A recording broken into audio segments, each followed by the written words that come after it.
Oh my gosh, hi. Can people hear me? Ooh, hi Alice. Hi everyone. Hi. Ooh, hi Chansam, Dr. Julie's Rusbe. Thank you so much, Eptech, for hosting me. Oh my gosh, hello. Um, oh, this is Storm Rider. Well, thank you so much for joining in. It's been a minute. So for background context for people that are newly joining, I used to do, oh, hello, Anthony. Oh, thank you so much, Alice, for saying my pink layout is so cute. I had a lot of fun kind of designing this. I'm so glad to see that the chat is working out well in the layout. Although I need to do a little bit of fixing because you could probably tell that, or you probably can't tell, and I'm just calling it out. But there's a little border here. That's actually the chat that I'm reading right now, that I need to like go and fix and hide after this stream, that I didn't have time to do. Um, but yeah, hello. Thank you so much for joining. I'm really, really grateful. It's been like I was trying to say, for background context, I used to do streams back in 2017, latter half of 2017, and first little bit of 2018. When I first started doing that, it was because I had started freelancing in 2016 and I was working from home. And I have been at that point working from home for about a year. And I was getting like really, really stir crazy. Like I was getting a lot of like cabin fever, just because I wasn't bringing in that much money. And so I like didn't want to go outside. I didn't want to spend any money. I was just like at home working all the time. And then I just really craved social interaction. So I started doing these like Twitch live streams, to kind of be able to have like a little bit of a social aspect in my life. And then also because I was realizing in 2017 that because I was working by myself, I wasn't getting kind of like the code mentorship that I used to get at a full-time job. And I learned a lot from my Twitch streams back then. And the reason why I stopped in 2018 was I actually went to Tokyo for 3 months and I was hoping to kind of find like a good setup where I could stream again, but I just couldn't find a good setup. And then a lot happened in my life in 2018 and 2019. And like we bought a place, we renovated it, like we moved, and it's just been so much. And then uh, and then I was hoping to kind of restart it this summer, and then a global pandemic happened. Um, oh, thank you, Alice, that says we are here for the streams, 100%. And thank you so much, Guillaume, for joining from I think Paris, which is 11 p.m. right now. Thank you so much for staying up. I know it's like a ridiculously late time for you. But yeah, so then the global pandemic happened, and things have changed a lot. There's all, yeah, it's a bit of a messy time right now, and I've been kind of really struggling again. So a little bit more context, in 2018, I kind of started renting a studio space in SF, with some wonderful people, Alice being one of them. Hi, Annie, Lulu. And that kind of gave me the kind of social aspect that I was lacking before in my freelancing. But now we're all kind of at home. And I think I was able to, when kind of shelter in place first started in March, I went into like super work mode and I was like working on a personal project and I kind of turned that out in like 6 weeks. But then after that, I kind of wasn't sure, I just wasn't sure like what to do after that because as a freelancer, um, the economy isn't great right now. So client projects have been a lot harder to come by, which, just means that it should mean that there's a lot of good time for personal projects, in theory. But one of the things I've learned about myself in the decades that I've been alive is I'm highly motivated by deadlines and I'm highly motivated by like a time crunch. Like I love having a deadline so I can like plan it backwards and then I love having a lot of things to do because that means I need to be really efficient with my time and that's how I'm like the most productive. And when kind of all my client projects fell through in March because of the pandemic, and then after I finished like a really intense personal projects, I just like didn't have any motivation anymore. And so I've been kind of like in this hole for like the last 6 weeks um, with very little motivation. And I mean, like I've been doing some fun things. It's been fun. I've been playing a lot of Animal Crossing, which I've been justifying as I worked really hard for the first 5 months of this year, like nonstop. So, like I should have a little bit of time on Animal Crossing. I've been like, and so I spent weeks like playing Animal Crossing and like trying to get my island to a place that I'm happy with, which it's not. Um, and then I kind of like tried to learn a little bit of digital painting, tried to like learn a lot of like a little bit of Procreate. And then I've been getting really, really into kind of like resin crafts. And just like being able to play with my hands and not kind of I'm just trying to pick up a hobby that doesn't have to do with the screen. So one of the things that I'm really happy with, for example, is like I designed this. I don't know if it's easy to see or not, but I designed this earring, and I've been designing a lot of earrings. And this is like supposed to be Celeste from Animal Crossing. I still don't have her design quite right, so I'm like still iterating. But it's really been fun to do. So I suppose I've been quote unquote productive in some ways in that I've been like trying to learn other skills and I've been having a lot of fun just kind of playing with resin and trying to be more creative. But I there's also a lot of kind of like coding projects and like data visualization projects that I've been wanting to do for a while now, and I've just been like really, really dragging my feet on.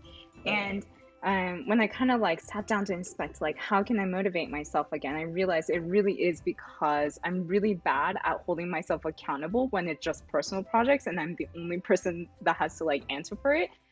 So that's how I started thinking about this stream. Um, Also because I started watching my friend Alice Lee's um, streams on Adobe on called Doodle Therapy, and that's been really fun to watch. And I think it's Monday and Tuesdays at 2:30 p.m. Pacific. And it's just really nice to have kind of like a set time that I can tune in and do something creative and relax. Um, so that gave me the idea of restarting my stream again. So hopefully it will be, I hope it will be somewhat fun. I don't think it's going to be like entertaining all the time just because I'm trying to do something where I go through a whole data visualization creation process um, on the stream, which means like you can kind of see above my head. I've like kind of outlined the general process. And some parts of it just aren't that fun. Like it's not that like entertaining to be like collecting data, but I still really want to show the process, and I'm hopeful that like even if it's not really fun, hopefully that you'll take things out of it or be able to take things out of it. So yeah, so that's kind of the long 10-minute spiel about why I'm restarting my stream.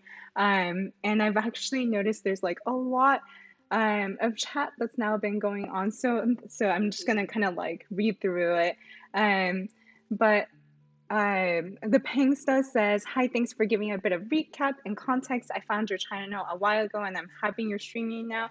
Thank you so much." I've also noticed that in the last 2 years or so, or 2.5 years that I've been inactive, like my Twitch channel has like grown a lot. So thank you so much for like coming here and sticking around when I've been like inactive for 2.5 years. And I hope that I can be active again, and consistently. Um, so, oh my gosh, thank you, Bao Pao from Colombia. Snickeret says it's 2:30 a.m. in India. Hope to learn some Viz. Mr. Dang Diggity says, same well as Pangsta, need interaction and learning from people better than me. Glad you're feeling the same and sharing it.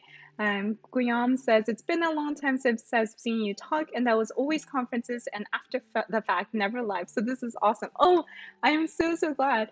I'm so glad to hear that. Yeah, it's been a while since I've done conferences also, mainly because conferences just aren't happening for 2020 for good reasons. And it just feels a little like I think there's been some online conferences that have been happening, but those maybe um, yeah, maybe those I don't know. I just haven't been as active in those. Um, and oh, uh, and Alice says, thank you for being so candid. It's really relatable. Thank you. Thank you for just like sitting through kind of that backstory. Um, Funky Badger Butt says Animal Crossing is the best pandemic activity. Seriously, yes. I've enjoyed like just like running along the beach when I can't go outside. But the kind of depressing thing is I actually chose a southern island because like all of my friends and my husband has a northern island, so I was like, oh, I'll be fresh.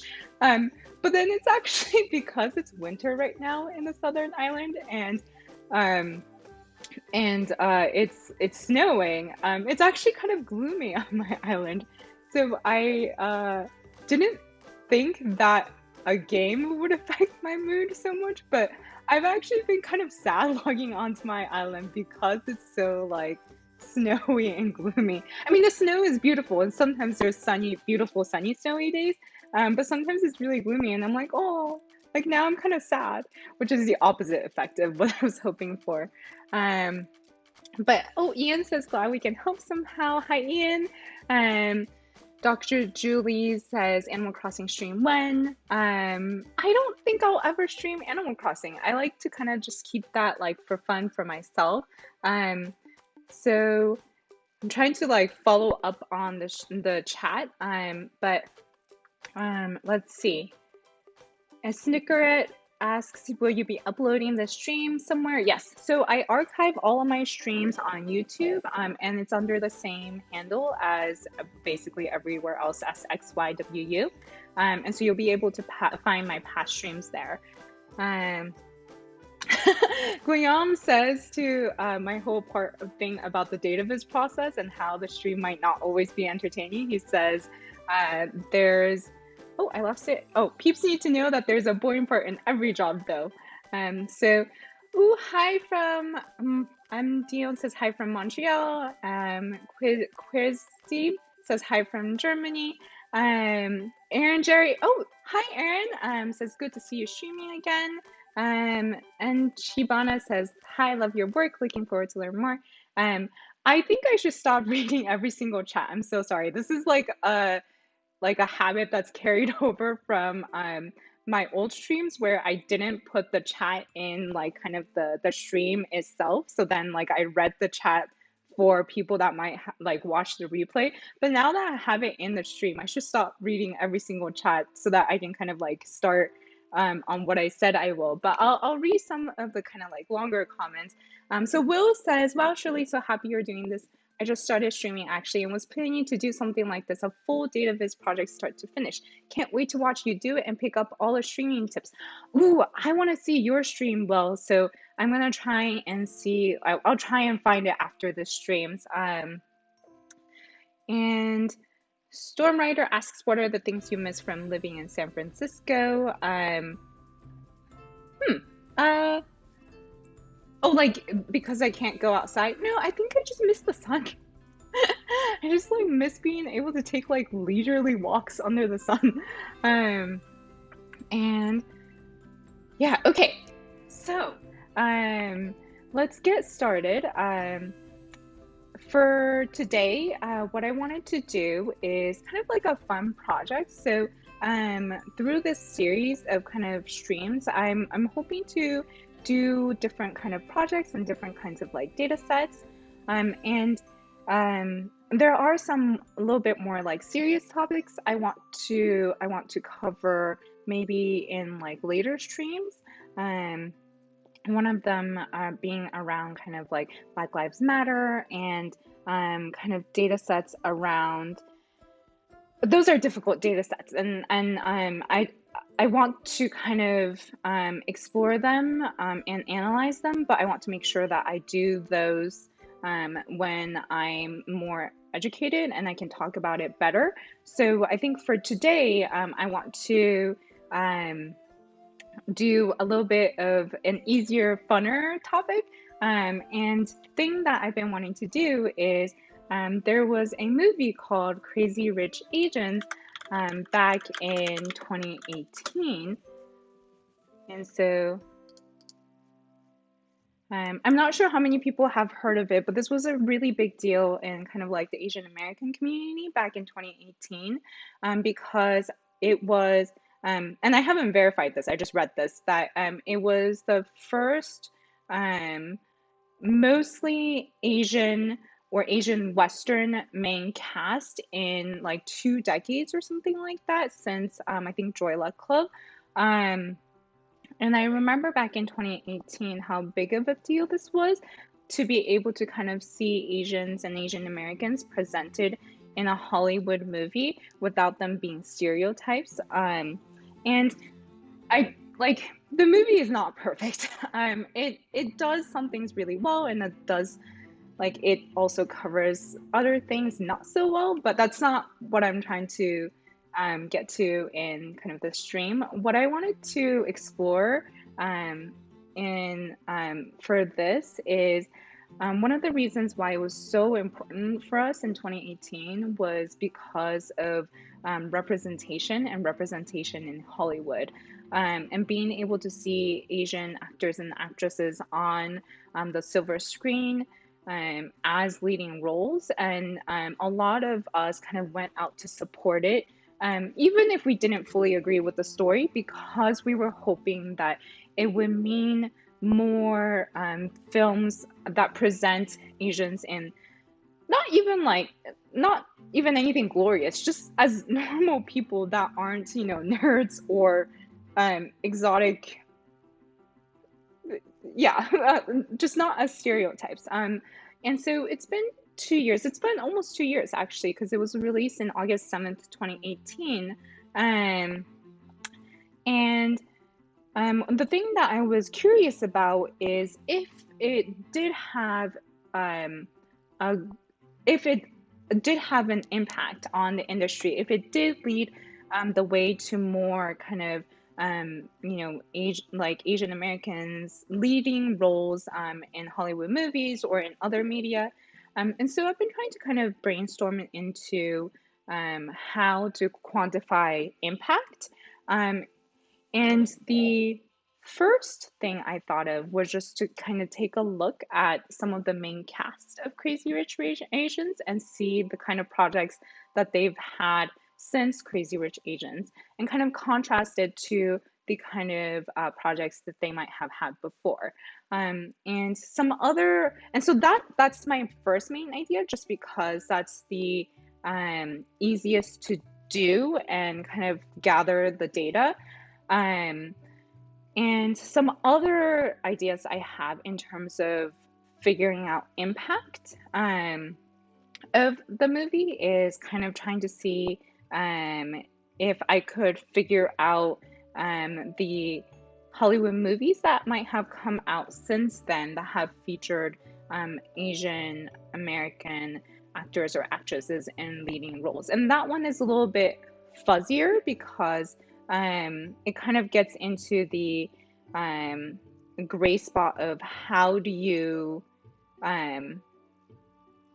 like how do you identify an actor or actress as Asian American? So I'm going to try and tackle the first idea today.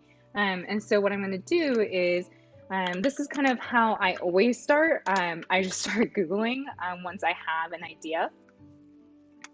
And Guillaume asks if that's the view plugin at the top. Yes, it is.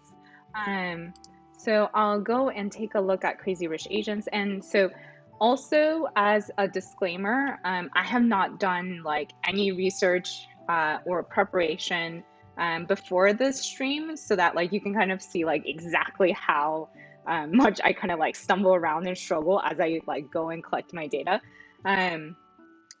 So I'm gonna take a look here, and before I even start doing like any coding or anything fancy, I'll just kind of look at what's the data that's available. So I'll take a look at Constance Wu, and I'll see, for example, she was pretty famous before Crazy Rich Asians for her role in Fresh Off the Boat, but we can see that since then she's had a few different roles, and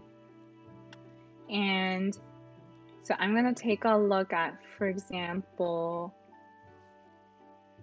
let's see, take a look here.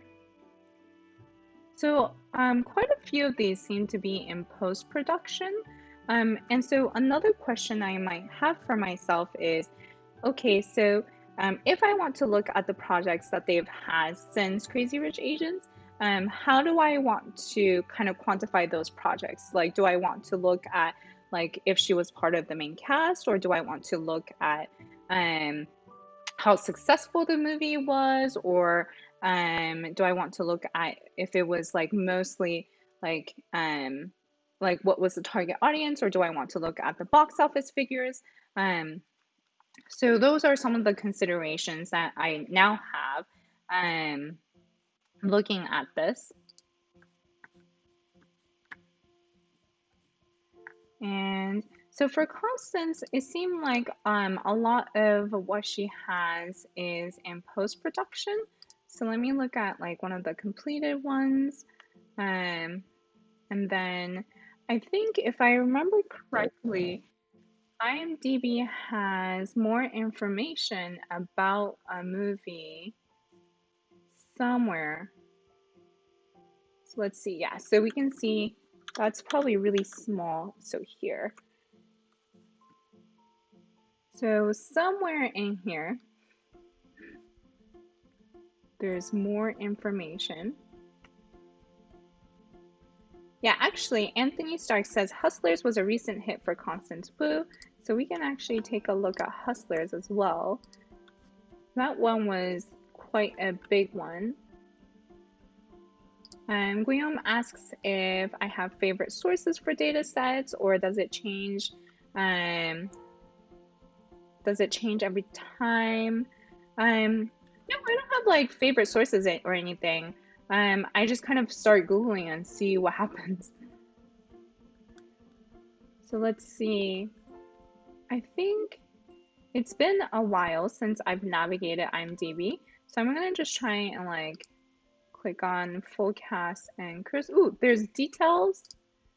Well, this is great. So there's details, there's release dates, and then There's technical specs. I don't know what that means. Okay, so that's how long it ran.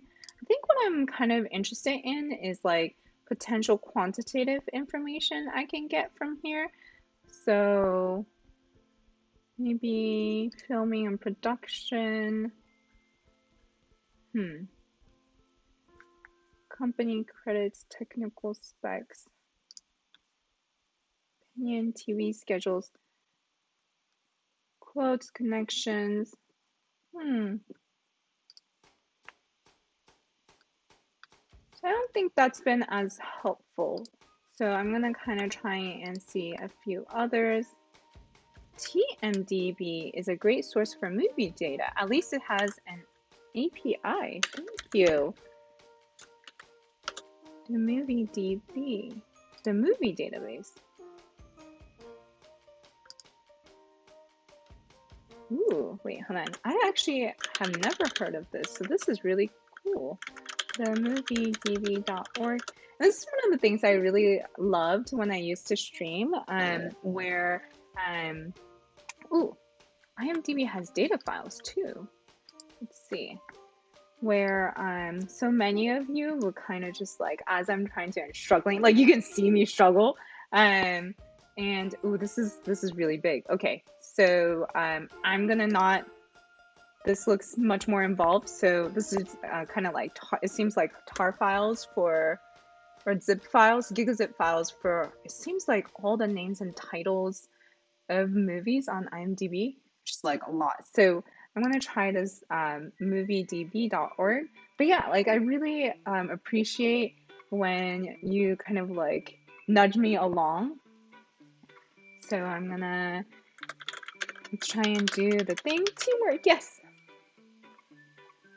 And oh yeah, John Chu is working on In the Heights. Green Veggie says that, and that's a really good point also of like, we should also take a look at maybe people that worked on like as director or like production, like maybe some of the people behind the scenes. But for now, I'm going to concentrate on kind of the main cast members and see like if there's an interesting angle that I can kind of present this in. So Anthony Starks sent this link for collaboration search. I wonder what that means. Oh, that's so interesting. 2 titles with the same people. Wait, so it's like if they co-star together? Interesting. I don't actually know who have, I don't quite know who to put in for those. So I'm gonna kind of try and see what else I can get. Ooh, this is great. So this is a much easier UI for me to navigate. So thank you, Tiran. Oh, Jimmy O Yang. You mean for Constance Wu? Let me see.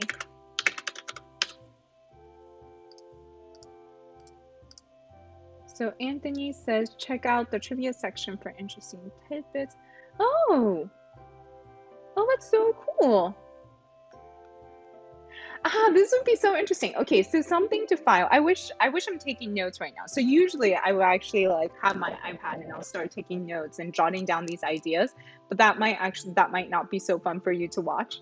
But I would be, maybe like we can take notes in the chat section. But so then as soon as I see something like this, I'd be like, oh, that'd be really interesting to kind of see like where certain people might have like overlapped, and like I can kind of see like an interesting network diagram, like maybe like the chronological network diagram forming of like exactly where they first met each other, and then where they collaborated, and then like what kind of like new projects that might have sparked. That'd be a really interesting one. That wouldn't exactly be the impact. Well, I guess it's not. Actually, it could be the impact. That would be a very interesting angle for like the impact of Crazy Rich Asians, if like being able to see like how these people came together, like maybe from past projects, and then how they might have collaborated on projects after. So that would be a very interesting angle that I'd be pretty curious about. So I'm gonna kind of like have that simmer in the back of my mind. And then I'm gonna um, try and see if there's some things I can dig up from my original idea. Yeah, text says sort of like the 6 degrees of Kevin Bacon. Yes, sort of like the 6 degrees of Kevin Bacon. That'd be really interesting. But that's one of the things I really enjoy about like kind of data collection or data, like trying to data analysis. And also a disclaimer that I don't have a data background. My background is in software engineering. So everything that I might say about data or that I know about data is things I've picked up on the job in the past 8 years. My, or mainly in the last 4 years, but um, kind of all of my ways of dealing with collecting and wrangling data is kind of like ad hoc things that I've just picked up. But one of the things I really enjoy about it is kind of having like an initial hypothesis or thesis, and in the midst of trying to explore that, finding another very interesting angle, and I'll kind of like file that in the back of my mind. And that might like it might be that my initial thesis doesn't work out, so then I'll pull that back out and be like, oh, interesting, and like try and like work on that. Or it might be that my original thesis did work out, but then like I can like pull that little tidbit out and kind of add it and merge it into my project. So that's one of the things I really really enjoy about kind of exploring data, just like seeing all these different angles. And I think I've forgotten how fun it is to kind of like do it with you while streaming, because then like I think Guillaume says, like teamwork, and I kind of get insights I wouldn't have been able to by myself. So I'm gonna try and take a look at this. So the movie dv.org has a much easier interface of like I can see budget and revenue right here. Um, which I think there's some interesting things that we can kind of do here too, of like, some sort of ratio of budget to revenue. I know nothing about movies and movie production, but as like a complete novice, like that might be an interesting place to look at. So let's see how the movie db.org, what they say about constants. So let's see. Oh, so I guess there's a sequel still in the works for Crazy Rich. Oh, and then yeah, apparently there are sequels in place. Um, so let's see. Let's take a look at Hustlers, and this is actually really nice. So we can see really easily the budget and revenue. I think it'd be interesting to potentially analyze their co-stars and like following movies. Although I think that also again kind of goes into the gray area of like trying to identify race for a person. Um, and I guess what I mean by that is like it would just take a lot of manual work, and it's not something that we can automate.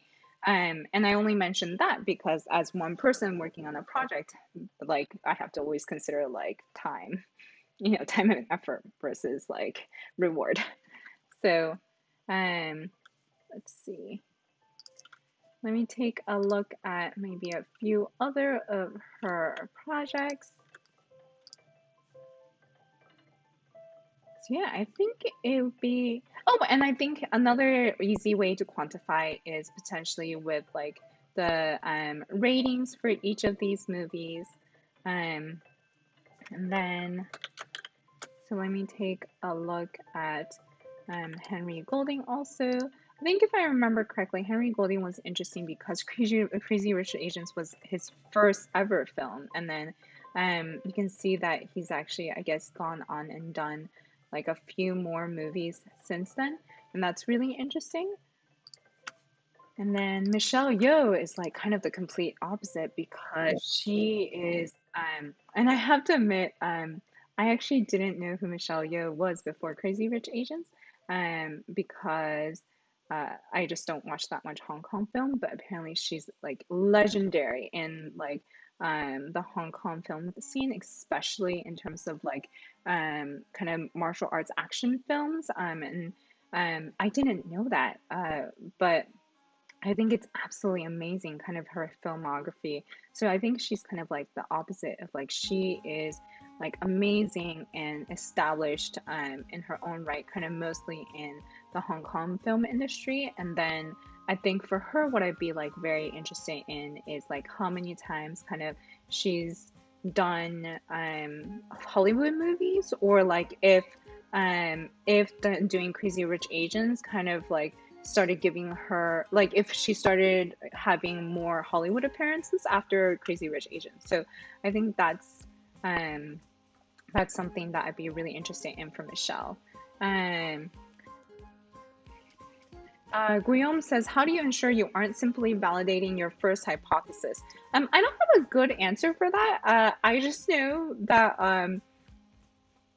maybe it just means that I'm not like doing a good job with my hypothesis, but I actually more often find that the data tells me, or I think more often than not, I'll go into a potential data set with like some sort of hypothesis, and I'll find that I'm like wrong, or like it's insignificant, or there's nothing interesting there. And I think that might just be because even with smaller data sets, it just has so much dimensions, and I probably only come into it knowing only one small dimension. And so I think the fun part is kind of like going in and learning about the data set as a whole. Um, uh, and yeah, I don't know. Texas. Oh, it's the sorry. Text says, "Oh, it's the opposite of confirmation bias." Oftentimes, it is for me. And again, I'm not sure if that just means I'm not doing a good job of like forming hypotheses in the first place. But yeah, I it's kind of discouraging actually. Like, get really sad. Um, so Luke asks, "I'm late. What's the hypothesis?" It's more just a curiosity. Actually, right now, it's just a curiosity about the impact of Crazy Rich Asians, the movie. Um, and I think Will says one interesting thing would be, how do you separate the specific effect of Crazy Rich Asians versus the long, slow progress Asian actors were already making? That is a really good point. And that's something that I definitely need to kind of take into account. And I think that's the reason why I've been kind of trying to keep the scope of this particular project pretty small, of just at least for now, I tend to have like an unfortunate tendency to kind of blow my projects out of scope and like make it really big. But for now, I want to kind of try and keep it. That's why I kind of want to just try and keep it within the main cast members and see kind of where they've gone. But certainly, yes, that's a really good point about the long, slow progress Asian actors have already making, and that's how we were able to get Crazy Rich Asians, I think, in the first place. So, yeah, so I think for this particular project, what I had in mind was to kind of take this top 5 or 6 or 7, 1, 2, 3, 4, 5, 6. Maybe the top 6 or so of the cast, and take and then I had two ideas. Ooh, look at how many films Gemma has had since Crazy Rich Asians. So I have 2 ideas about how to collect this data. One is, if wow, she's had quite a few before then too. That's really cool. So the first is, if these 6 actors didn't have that much filmography, then I was just kind of like gonna copy and paste into like a Google spreadsheet. But obviously they have had a lot. So what I'm gonna try and do is figure out how to programmatically get their filmography, and then also potentially, I think what would be really important. So actually, I'm gonna start taking notes here. Yeah, so I love how knowledgeable you are. So it says, Um, Anthony, oh, Anthony just sent a link to Bechtel test for data visualization, which I will open up here. Let's see. And I think I'm gonna read through it later, but Green Veggie said, didn't Harry Shum have a really small part though? Yes, he did have an extremely small part at the very end, and that's why I'm gonna cut it off at Aquafina.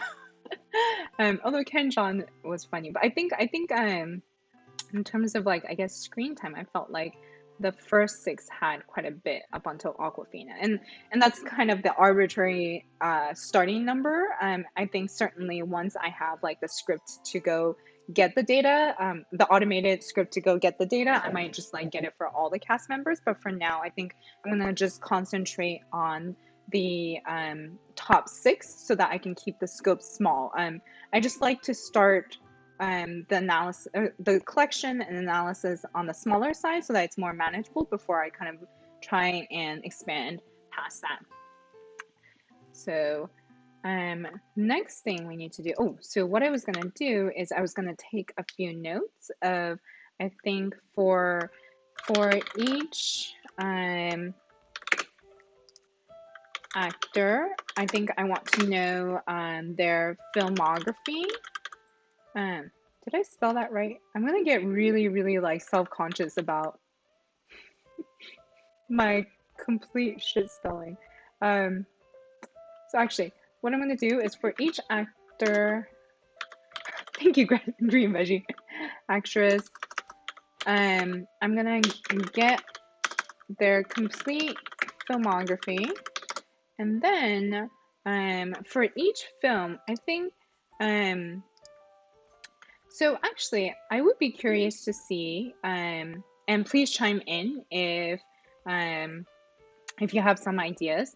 Like, I would be curious to see if there's some like biographical information for each actor actress that might be interesting to gather. So actually, just right off the bat, I think it would be really interesting to kind of gather the number of known credits, birthday, gender, place of birth. Another thing that Anthony sent was celebrating 100 years of Asian representation in film and TV. So I think, I don't know how I'm going to share the links, but hopefully, yeah, but hopefully like people even in the replay can kind of like Google for these. It seems to be a YouTube link, and I'll watch that later. But I think actually what I'm gonna do is for each actor and actress, I'm gonna get at least their gender, although that's also a kind of a gray area. We'll see how the movie DB like handles like gender and gender fluidity, but we'll see what they say. So I think what I'm gonna do is I'm gonna use the movie DB API, and then for each of them I'll get their gender, I'll get their birthday, and I think their place of birth. And then let's see if they give any more information about them.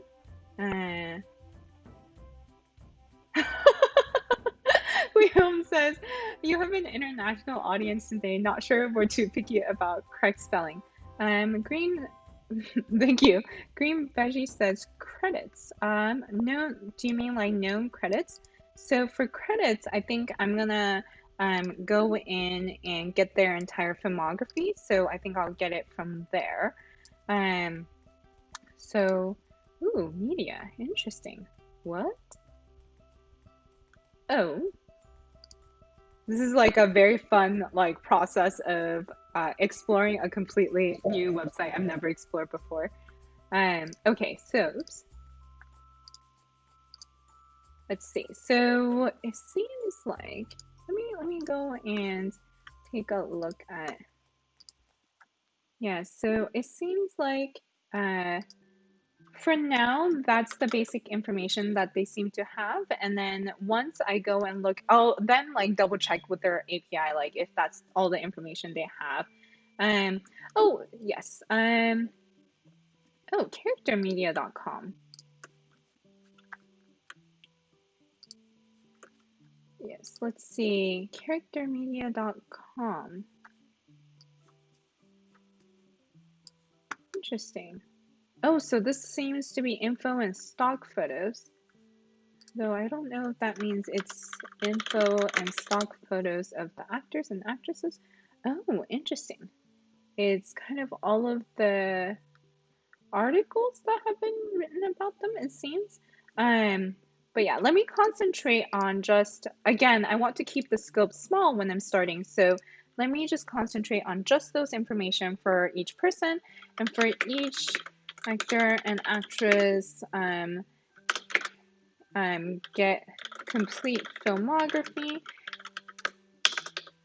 And for each film, I want to get, let's see,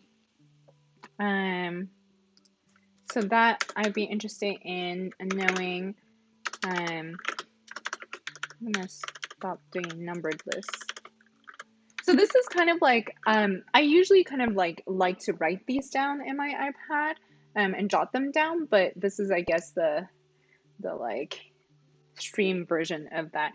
So for each actor or actress, get complete filmography, and indeed, like Guillaume says, number of movies before or after CRA for each of them. And ooh, another good one from Guillaume. Median budget of movies before, after. Yes. Oh, hey, Jason. Yes, Jason, you're absolutely right. I need to get the iPad hooked up as a streaming source. So I actually, it took me like 2 or 3 nights to actually get this whole setup going. Yeah, to like re-update my OBS and kind of, oh, I upgraded my internet too, kind of so that I can have like a faster upload speed. And I'm not sure if you can kind of hear it in the background because I unfortunately turned it off a little too low, and I'll make sure to fix that next time. But I have in the background playing like some silent kind of nice background music, and it's by the band Lullatones. And Lullatones is a band that Alice has been using in her streams on Doodle Therapy, and I just really love the kind of beautiful, whimsical vibe that they have. And so I wanted to use them on my stream also. They're a really nice band based in Japan, and they just have all these kind of nice and calm music. And Jason just sent a bunch of hearts. Thank you, Jason. But I wanted to have kind of like nice calming music in the background because I always get a little bit nervous about streams. So I'm hoping that it kind of like balances that out. But let's see. So Guillaume says next time a second cam for the calligraphy. No second camera, just a iPad that's hooked up. Okay, so I think get complete filmography, and then for each film, wait, actually no. So this is get the median budget of movies before and after, and for each film, let's kind of see what kind of information might be interesting about them. So let's just take a look at Crazy Rich Asians again. And certainly I want to get the budget and the revenue. I want to get the kind of like score. And I don't think I have any plans for these just yet, but I think sometimes I like to grab information that I don't know what I'll do with, but like maybe like in the future, like maybe as I'm working on this, I'll have an idea, and that is, and sometimes that's things like keywords. Certainly like qualitative data is a little bit harder to work with, but I think if we can like weave it in a good way, they're like very rewarding. So I think keywords might be a very interesting thing to just like um, just to take note of. Oh, Will says, love the music. Thank you so much. Yeah, I'm thinking of like if I can put a little bit of like a banner, a little tiny thing at the bottom of the stream that just says like I'm sure there's like a Spotify plugin or something that I can put like at the bottom that says like which song is playing. That'd be really fun. So let's see, media recommendations. Okay, so now I'm gonna take a look at their API and see what information and how. So this is kind of the tentative list for now. And actually, I was only meaning to stream 1 hour per day. And so I think it's almost the hour. And I think actually we're um, at a pretty good stopping point. So I think I'm gonna start looking at the API, and on next week, I think we can pick up on kind of starting to code the scripts to get and collect the data. And Guillaume says color scheme for each movie is interesting too. Totally agree. Although I think maybe a little bit harder potentially to get that information. Will says it's possible to get the music, but weirdly harder than it should be. So I think those can be considerations. But since it doesn't as much have to do with my original main goal is to see the impact of Crazy Rich Asians, and that could be, and I think we talked about potentially the movies that actors and actresses have worked on before and after. And then also another interesting thing was like the 6 degrees of Kevin Bacon, of how the cast and crew might have worked together before and after CRA. So those are kind of the like 2 main ideas we got today. And let's see. And then Guillaume says, oh yeah, it takes a bit of programming, but not too much. Anthony says, one more thing to consider, explore the nature of representation through the years. For example, we'll compare CRA versus films from other decades. And I think, let's see, maybe calculate actual degrees of Kevin Bacon, says Luke. So for Anthony, I think that's an extremely interesting idea, though I'm not 100% sure how to go about it off the top of my head, because I'm not quite sure off the top of my head again, and maybe you have much better ideas. I'm not sure how to quantify the nature of representation or representation in a film, because that again kind of goes back into having to like gender slash race identify a person, and that's such a gray area. So, but maybe you have much better ideas. So for now, I have this, and I think that's a nice starting point. And I'm gonna just kind of start like looking around the API. Let's see.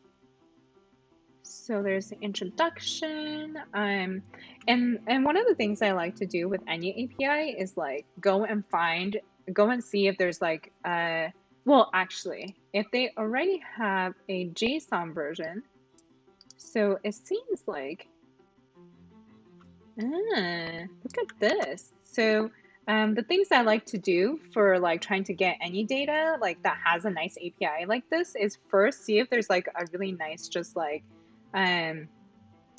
endpoint that I can just hit. And so there's, seems like this. This is like the best kind because it's like the least amount of setup. Although it says another public domain. So that might, I wonder if that means I can't do it from just like a local, my local web server. We can take a look, we can take a try next week, but let's see. And then there used to be some services where I can test an API, and I can't remember what they're called anymore. Um, so this is an option, and the other option I really like to use is um, just seeing if there's uh, like a node package for that particular API. So that one was called TMDB API. So look at this, a Node.js wrapper for the movie DB API. So I would definitely first consider just like try and hit those endpoints. And if I can, that would be the easiest. If not, I like to just like piggyback off of what other people have already done and see if this might be like an easier way of getting the data. And then if it doesn't look like that, then I'll actually kind of look into how to actually use their API. Let's see. So Eptech says film representation may be percentage of total actor salaries who are Asian in a movie. Oh, that's so interesting, and that's something that I forgot to include, which is actor salary in a film. And that I don't know how to go about getting that from this API. Maybe this API will have it, because if we take a look now, this is actually such a nice API because it seems like there's so many different categories that we can potentially explore. Whenever I see authentication, I like get nervous because it means that like I have to do much more work of getting the data. But usually authentication means like if I want to like usually the things I need authentication for is like if I want to like have write access to their database. So because I'm only trying to read their data, this should be fine. But I might try and do some more homework offline to see how this API works. So I think for now, let's take a look at movies and see what they give us. And let's see.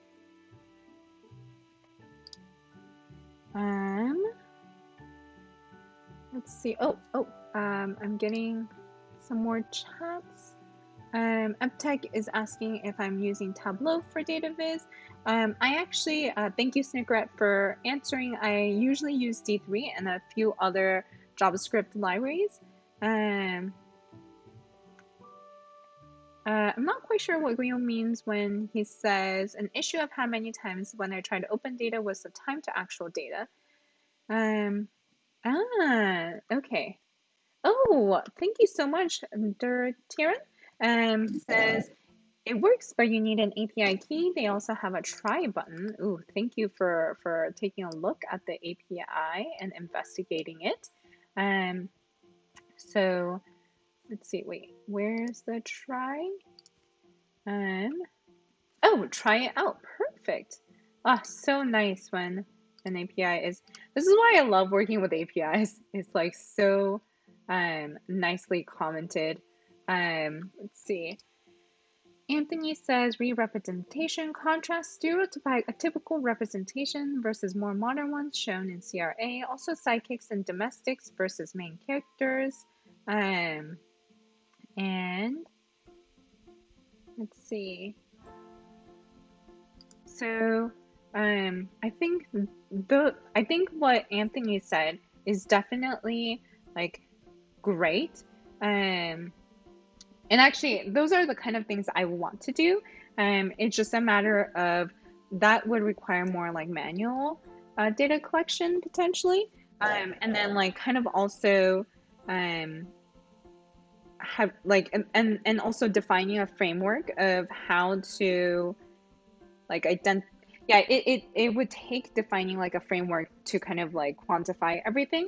I think if we can do it, like if we can get if I guess I'm trying to say like if I want this project to be bigger, which maybe potentially I do, those are some things that would be really great to do, and would require manual like data creation, But that's perfectly fine. I think manual data creation is really fun, as long as you have like a good framework for it. But I think that's something that I'll put on the back burner and kind of try and concentrate on this first. See if there's like interesting enough things I can get from this. And if not, I think I really do love that sort of kind of deep dives into a data set though, and like making and like creating your own data. Um, so that's potentially something to keep in mind. But for now, let's just, there is quite an interesting set of, so for a movie, they will give us back an object. Let's see, backdrop path. Interesting. Not sure what that means. Belongs to budget. Gives us budget genres, which is also great. Oh, gives us an IMDb ID. Language gives us overview. Popularity. Wonder how that's defined. Production companies, production countries. Release date, revenue, that's great. Status, I see, which is whether they're rumored or planned or in production, etc. Tagline, title, video, vote average, vote count. So definitely we can get everything that we have on our list here for each film. And then, let's see.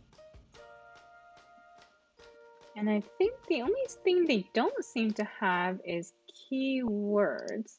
But that's okay. They have this interesting field called popularity that might be worth investigating into.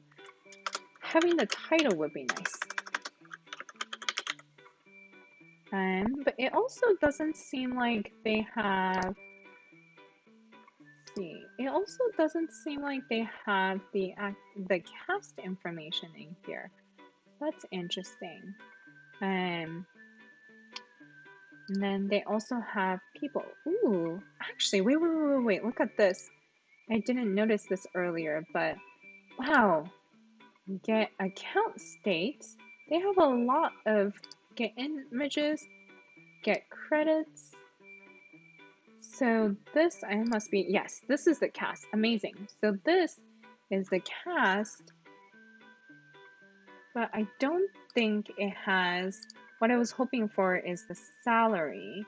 Ooh, it has cast and crew. That's awesome.